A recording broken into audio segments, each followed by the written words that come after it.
যখন আপনি মারা যাবেন, দুনিয়া থেকে বিদায় নেবেন, মানুষজন কেউ বলবে না আজকে বৃষ্টির দিন দাফন করিস না, কেউ বলবে না যে তারা 2টা দিন রাখ, কেউ বলবে না। কবরের মধ্যে যখন নিয়ে যাওয়া হবে, আপনার স্ত্রীর কথা মনে পড়বে, আপনার সন্তানের কথা মনে পড়বে, আপনার বাবার কথা মনে পড়বে।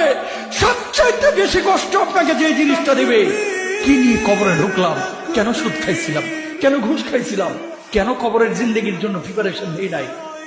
দুনিয়ার জিন্দেগিতে একটা মামলায় ফেসে গেলে সুপ্রিম কোর্টে যাওয়া যায়, উচ্চ আদালতে যাওয়া যায়। আখিরাতের জিন্দেগিতে কোনো মামলায় ফেসে গেলে পালাবার কোনো আর পথ নাই। চলে যেতে হবে। দালান ঘর, বাড়ি ঘর, টাকা পয়সার জন্য পাগল হয়ে থাকে আমরা, কিন্তু এটা আমার আসল ঘর নয়। যেই গোসলখানাটারে আমি এত সুন্দর করে টাইলস করে ইটালিয়ান ফিটিংস দিয়ে বানালাম, আমার জীবনের শেষ গোসলটা কি ওই গোসলখানায় হবে? কথা বলেন, যেখানে লাশ ধোয়ায় ওইখানে আমার গোসল হবে। এগুলো আমরা ভাবতে চাই না। কবরের জীবনটা আসল জীবন। কবর জগতে কোনো রং নাই, কবর জগতে কোনো স্বাদ নাই, কবর জগতে কিচ্ছু নাই, মাটি আর মাটি। হ্যাঁ, যদি আপনি মালিককে খুশি করে যেতে পারেন, অন্ধকারটাও আলোকিত হয়ে যাবে। কষ্ট করার আপনার কবরের চিন্তা আপনি করেন, আমার কবরের চিন্তা আমি করব। আপনি আমাকে বেশি থেকে বেশি উৎসাহ দিতে পারবেন। ভাইয়া, কবরটা সাজাইলা, সারা জীবন শান্তিতে থাকতে পারবে।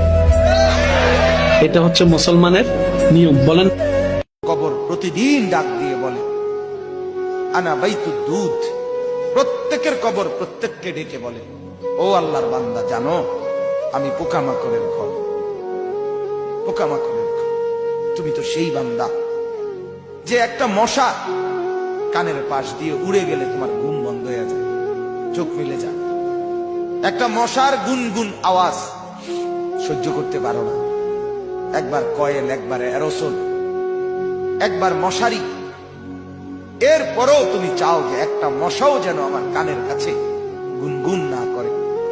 তো 5 ঘন্টার ঘুমের জন্য, 6 ঘন্টার ঘুমের জন্য বান্দা এই যত্ন নিলা, অনন্তকাল কিংবা বছরের পর বছর কবরের যে ঘুম দিবা, পড়ে থাকবা সেই ঘরে, পোকা মাকড়ের ঘর, সেই ঘরে তুমি ঘুমাইবা কেমনে, থাকবা?